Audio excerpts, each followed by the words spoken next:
My Gen Z students told me the only way that they would own a house is when their parents die and they inherit it.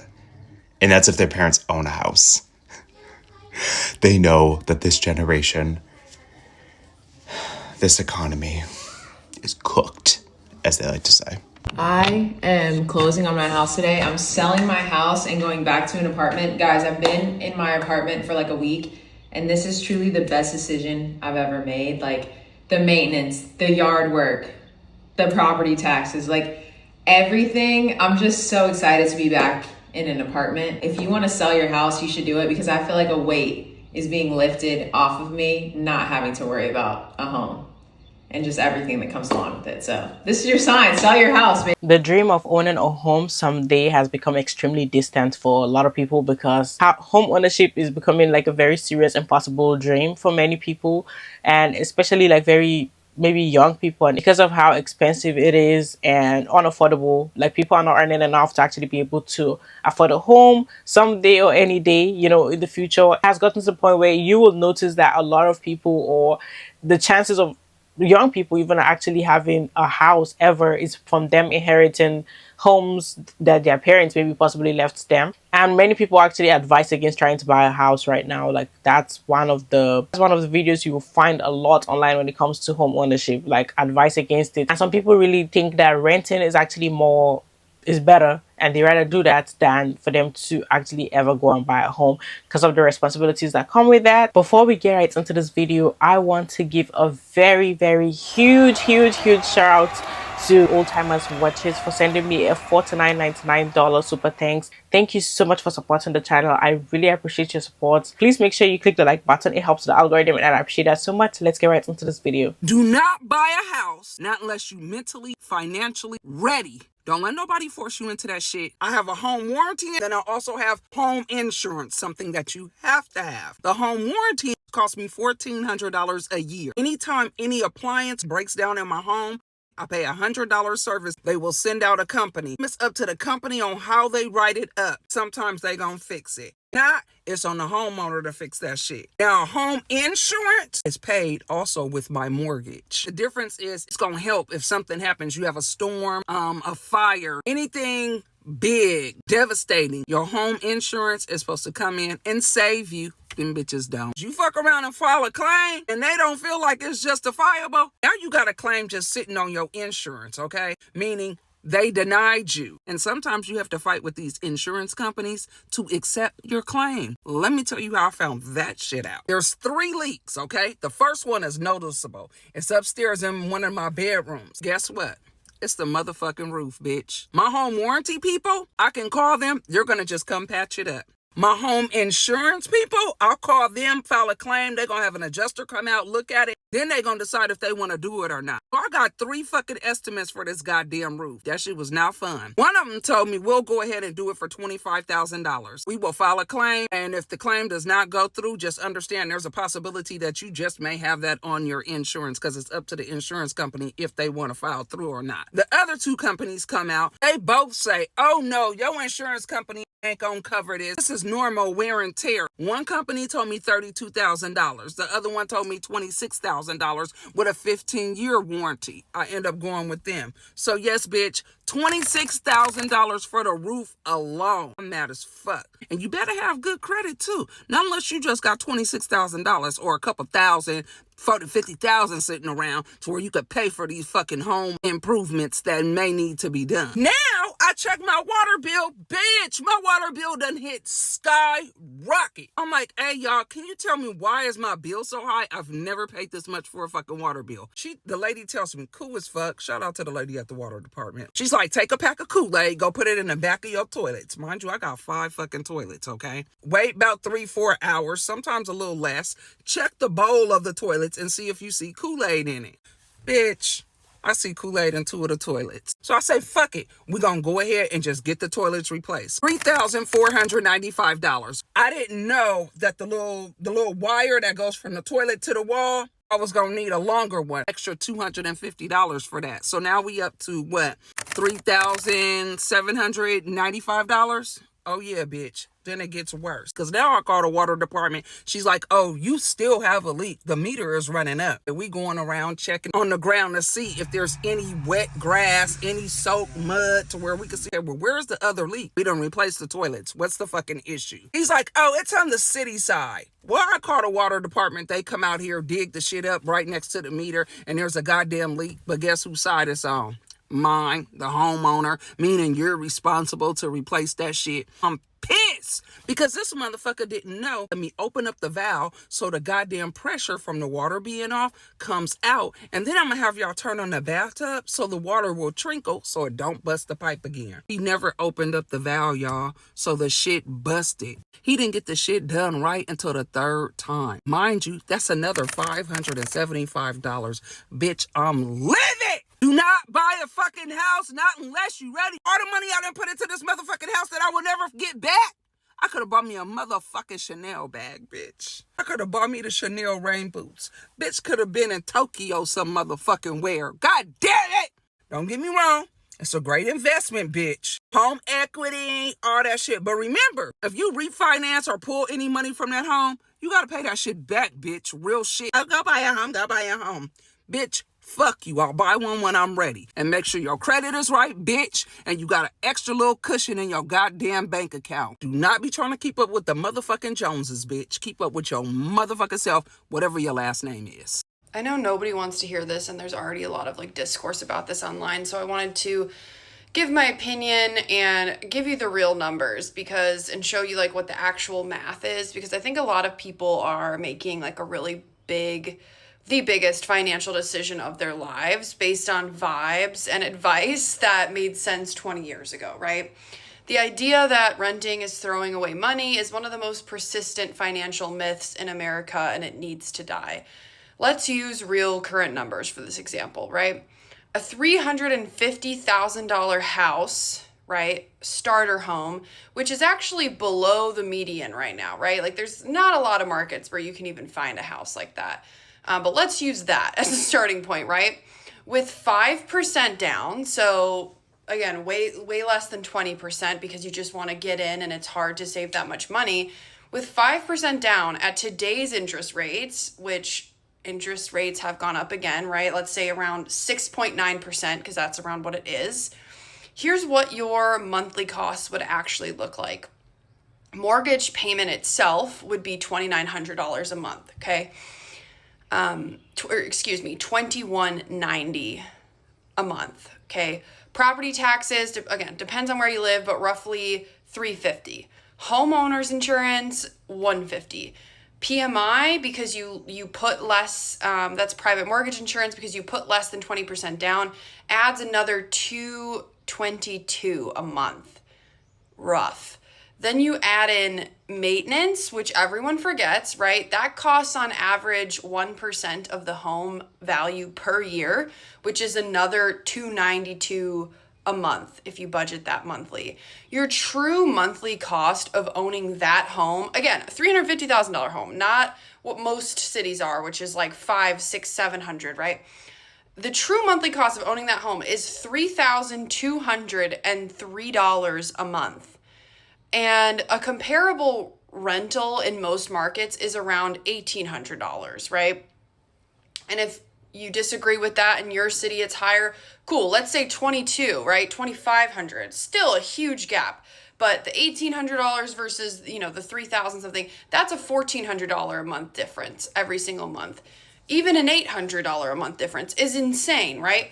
So now here's what happens instead of buying when you invest the $17,500 down payment and the $1,400 a month difference into a simple index fund at the historical 7% average return. And that's conservative. It's more like 8 or above. But in 10 years, your investment portfolio is worth $277,000. And in 30 years, it's worth $1,845,000, okay? The homeowner in 30 years, assuming 3% annual appreciation, has a home worth $849,000 fully paid off. That sounds great until you remember that they also paid $455,000 in interest over 30 years, and on top of the original purchase price, right? The true cost of the $350,000 home over 30 years in this scenario is over $900,000. Now, I want to be clear about something. I'm not saying you shouldn't buy a home or never buy a home. I'm saying you buy a home for the right reasons, not an investment like everyone says. It's a really great investment. People who say that are old, or they bought in 2022 or earlier and they got to see the explosion of home value in a very short amount of time, but that's not normal over the course of, like, that's just something we've seen post-COVID. So their context is blurred, okay? When you should buy a home because you want to paint your walls, because you need a yard for your dog, because you want to have, stay in a community for decades and build roots, because you genuinely want a house and you don't want to share walls in an apartment, right? That's valid. Like, that's why I want to buy a house, but do not buy a home with 5% down at nearly 70%, nearly 7% interest in a market where prices have not corrected, just because someone told you to stop throwing money away on rent because you felt like you're falling behind, or that it's a great investment. That's how you should invest your money, especially if you're not maxing out your Roth or your 401k, or you don't have your own investments like in index funds. It doesn't make sense. The math is not mathing. It doesn't support rushing to home ownership right now unless you bought, again, before 2022 and locked in a low rate. If you did, congrats. Genuinely, you probably shouldn't leave. That was the window. For everyone else, renting and investing, the difference is not settling. It might actually be the smarter play. Give up to buy a house. You should be trying to buy a house. You're almost 30. You should own your own house. I don't think I'm ever going to buy a house. Not only can I not afford it, but also I don't want it. I don't want a house, because that means that I got to stay in that place. I am not a stayer. I am a leaver. I am someone who, as soon as they want, they're going to get up and leave. I don't like staying put. I don't want to have to own a home. I don't care if I could sell it and make more money from it. I don't care if I could turn it into an Airbnb. Airbnb is a dying business right now. Hotels are cheaper at this point. Homes are so fucking expensive in retrospect of things. I have a very nice apartment that includes my pool and my hot tub and my gym. Already 3 things that I don't have to pay extra for. Oh, but you can't make an apartment feel like home. The fuck I can. But you can't hang things on the wall. The fuck I can't. The reason that I like living in apartments is because if my AC goes out, legally they're required to fix it depending on what temperature it is outside. Like, I think if it's over 85 or 90, they have to fix it within the day or provide me accommodation. Wanna know what happens if my AC goes out and I own my home? I'm going to Walmart and getting some box fans because I can't afford $10,000. And someone said, oh, well, if you have homeowner's insurance, then that covers it. No, the fuck it does not. Homeowner's insurance would cover something like that if there was like a huge storm, an unexpected storm, and it destroyed the AC. But if it's going out because of age, that does not get covered. If it starts leaking from my roof here, yeah, they're going to have to fix it here or give me a new place. If my roof starts leaking and I own the home, I have to fix it or pay someone to do it. And it's going to be so much fucking money. And then people were like, oh, but the security deposit is so much more money, blah, blah, blah. First off, a security deposit is not that much money. I paid $99 for my security deposit a year. At my old apartment complex, I think I paid, it was either like $300 or $400. And want to know what? If I plug all these holes when I leave, I get that money back. I get the money back. But it's so much money to move every year. How? How do you think it's so much money to move every year? Last year this apartment I rented a U-Haul. Last year I didn't. I literally just put everything in my car in my friend's truck. I think the U-Haul cost me $30 total. Plus I'm only signing up for apartments that have specials going on. 2 months off rent, I'm going to you as opposed to the place that has 1 month off rent, as long as y'all got everything that I'm looking for. I find nicer apartments, like this one's $16.50 a month, but I end up paying 14 something because I got it with 2 months off rent. Don't even fucking get me started on HOAs. Fuck that. Big old fuck that. Anyway, I will be living in apartments until the day I die. I'm gonna say something that may piss some of y'all off. It may be a hot take, but why is every home $1 million? Or if it's not $1 million, it's $500,000. Why? I'm so sorry. I hate to break it to some of y'all, but some of these homes are not worth $500,000 to $1 million. They're basic homes with a roof and walls and a little backyard. And here's the thing, I'm not looking for much. I'm looking for a driveway, a backyard, some land would be nice. I love a garden. But right now, I cannot fathom ever owning a home. I cannot fathom ever not living in an apartment. I became an adult in 2020, and honestly, it feels like one of the worst timelines to ever be dropped into this shit because everything is so expensive, and I hate that word, but everything is so expensive. My car, it used to take $25 to fill it up. I drive a 2015 Honda Fit, and now it takes nearly $45 to $50. And listen, I understand the state of the economy is down the shitter right now, if it's ever been. But something's got to give. And it's either going to be the economy, or some of y'all, or it's going to be me. Because right now, I want off this rock. You want to know how bad inflation is? I just talked to a home building company about possibly building me a house. Growing up, I was always told that building a house is actually cheaper and you actually get what you want in your home. At least that's what I thought. Now, I live in a pretty decent area. I'm not talking about $1 million homes, but I do live in a decent middle class area. And the problem that I'm having is that I don't want to spend $400,000 on a home that was built in the 90s and only has 3 bedrooms. Now, I was thinking that $400,000 does sound like a good bit of change to go build yourself a home. So I call up this home construction company and I'm as happy as I can be because I'm about to tell them, hey man, I'm willing to spend $400,000, maybe even $500,000 for you to build me a house. So I get this guy on the phone, I give him my little spiel. Hey, how you doing? I'm thinking about building a home. Let me know what you got for me. He goes, no problem. That's what I specialize in. Then he asks me the magical question, what's your budget? At this point, I've been waiting for this question. I'm about to tell him $400,000. I'm about to hear him jumping up in the air and we're about to have a kumbaya moment. I tell him $400,000 thinking he's gonna talk me up to $500,000, but this man says, ooh,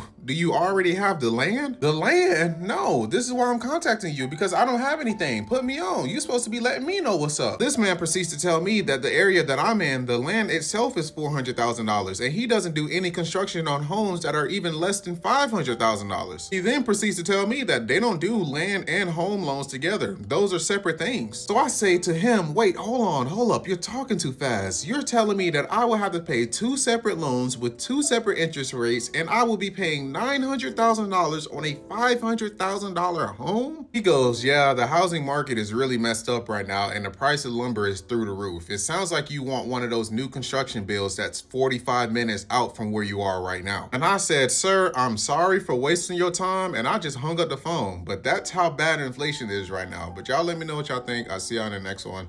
And for a lot of people, there's no realistic path on owning a home someday. Like the cost of entry is just way too out of reach. So that's the reason why you have a lot of people who are like, they already know they are not going to own a home. They can't not own a home. I feel like for my generation, like seeing houses, actually the prices seem like very impossible. It's like impossible prices and something that seems very, very unreasonable, especially considering how the wages are not keeping up with the cost of living. And then when you see the monthly mortgage, it's actually, if you imagine that for your paycheck, it actually eats up everything. Sometimes for a lot of people, it's not even about the mortgages or anything, that all the things that come with it is actually maybe the responsibilities. When things break, you have to fix it, and that's not something that some people actually see for themselves, like, you know, unexpected expenses that you cannot deal with. And that's why it's financially more responsible for them to be like, oh, let me just go with what I can afford. And even the renting is not even that cheap here. But at the same time, I mean, like when you sit down and actually think and see or imagine or envision yourself as being in a home where you have paid off your house, you're not dealing with, you don't have like a mortgage, you've already paid off everything, and all you have to do is just the property taxes or maintenance in the house and not having to pay rent. Like, it's actually a beautiful imagination, I guess. It's something that actually is interesting for you to think about. Homeownership didn't break me. The extra fees did. I knew about the mortgage. What I didn't plan for was everything on top of that. Property taxes went up. Insurance went up. Escrow got recalculated. Now my payment is higher than when I first bought my house. And everyone keeps saying, yeah, that's just a part of homeownership. And you know what? Maybe it is. But it wouldn't feel so bad if I wasn't already stretched so thin. I keep thinking about how I took my bank's first rate and just moved on. I didn't shop it. I didn't question any of it. If I would have lowered my mortgage back then, these increases would have been annoying but not suffocating. I didn't know about FinCast when I was buying. I didn't know you could upload your loan estimate and have lenders actually compete to beat it. Now every time another fee hits, I think about how much breathing room I could have had. These hidden costs are very much unavoidable. Overpaying on the mortgage wasn't, and that part still makes me sick. I wish I had known all of this a lot sooner. My mortgage on my starter home is $4,845 every single month here in Columbus, Ohio. And one of the things that I think is so frustrating for me is when I talk to people who bought homes in 2015, 2014, or people who are older than me, I'm 28, or people who are in their late 30s, early 40s. And it's just you guys really don't understand how unaffordable housing has become. My house years before I bought it was a $300,000 house, and it still is a $300,000 house because there were no updates made to the home whatsoever. It had all of the original things in it, and it was so outdated. And it's just one of the things that I feel is really frustrating for me to look around and see. I have an income where my base salary is well over $300,000 annually, and still having a $5,000 mortgage every single month is insane. It is so much freaking money. I don't know how people my age, I don't know how this generation is going to be able to save, because childcare and food and gas and everything and electricity, everything is so expensive right now. So how are you even supposed to save to get the down payment? But even if you get the down payment, how who can afford these mortgage prices? I understand that I am in a unique position, but that's not the norm. How are normal American families able to afford housing? How something has to change. And it's one of the things that I think about constantly, and it really stresses me out. It stresses me out for my friends. It stresses me out for my children. It's just so sad, because being able to afford a home and be a homeowner and start a family and do all of that and have your own space is so important. It's a part of the American dream, and it's quickly becoming a thing of the past. Everyone is going to be stuck renting if things don't fix. When people say stuff like you should buy a house while you're young so that you don't have to worry about struggling to pay rent in your retirement years, or as a senior citizen, I want people to just stop for a second and really think about what you're saying. The fact that you are telling people, hey, you should buy something because having a safe place to live is not a fundamental right in this country is really where the problem is. It is not that, people aren't buying houses or they're not being smart with their money or whatever the case may be. Every single human being should have access to safe and affordable housing, point blank, period. I don't care if you young, if you old, if you're employed, if you're unemployed, it does not matter. Having housing, safe housing, is a basic human right, and it should be treated as such. The commodification of housing not only pisses me off, but it also puts people in a position where if they do not have the capital to acquire property, which we see in the US is becoming increasingly more challenging, then they are subjected to the fluctuations of rent prices, which also continue to skyrocket, and we don't have any sort of rent control. And then we blame these individuals for not having anywhere to go when the economy does not make it possible for a lot of people to buy housing. A lot of these social service programs do not use a housing first model. So if you don't meet all of these requirements, then you cannot qualify for housing assistance. And I just don't understand why we continuously blame individuals for these clearly structural problems. And another thing, nobody should be able to have more than 2 houses, point blank, period. Housing is not a commodity, and it should not be treated as such. I don't recommend home ownership to anyone who doesn't understand how serious the ramifications of owning the home come with. Of course, your mortgage. Some places like where I live, we have an HOA. It's $1,500 every year. Property taxes. How much are the property taxes? And every year they're either going to go up or down. and you have to understand that. And don't get me started on repairs. You have a washer or dryer that goes out. You have a water leak, an electrical problem. I remember our first house, the AC unit went out. We had to call the AC company out. The guy was like, yeah, you need a lot of parts. The Freon is leaked out. It was $2,700. So not only did I have to pay my $1,500 mortgage, I had to come up with $2,700 the same month. And if you don't have at least, I would say at minimum, $1,000 to $2,000 extra coming in every month, then renting right now is your best bet, because all it takes is one major emergency in a house to just tank you and make you use credit cards, and you will never be able to pay the balance off. Now, let me agree with the other part that she was talking about on what the person told her. A mortgage is the best way to go, because when you pay it off, when we pay this house off, the property taxes are about $1,300 a month right now. That means if this house was paid off today, my property taxes would be cheaper than the average rent in Texas. And I can believe that, because when we had this house built, we were living in an apartment that cost over $1,700 a month, and it was just a 2-bedroom.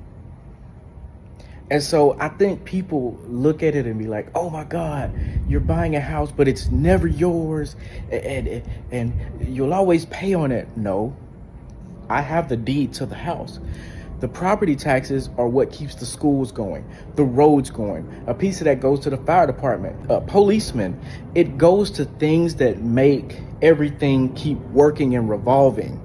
The other thing that I got to clear up, somebody said, well, if they take the house, then you just lose. That is not true either. Let's say this house was paid off, and I'm just throwing a number out here. I don't want anybody to Google it. Let's say my house was worth $600,000, and I got the deed in the house. Even if I did owe $100,000, and I couldn't pay the note anymore, and I got foreclosed on, there's $500,000 of equity in the house. Let's say it's sold for $600,000. They can't keep my $500,000. They have to mail me that check back. They can't do that. So it frustrates me when y'all come on here, because you're just talking off of emotions. You haven't Googled anything. You haven't looked it up and done the research. You're just speaking out of frustration. We have to stop looking at things, well, I can't afford it, so that must mean everybody around my age can't afford it. That's not how life works.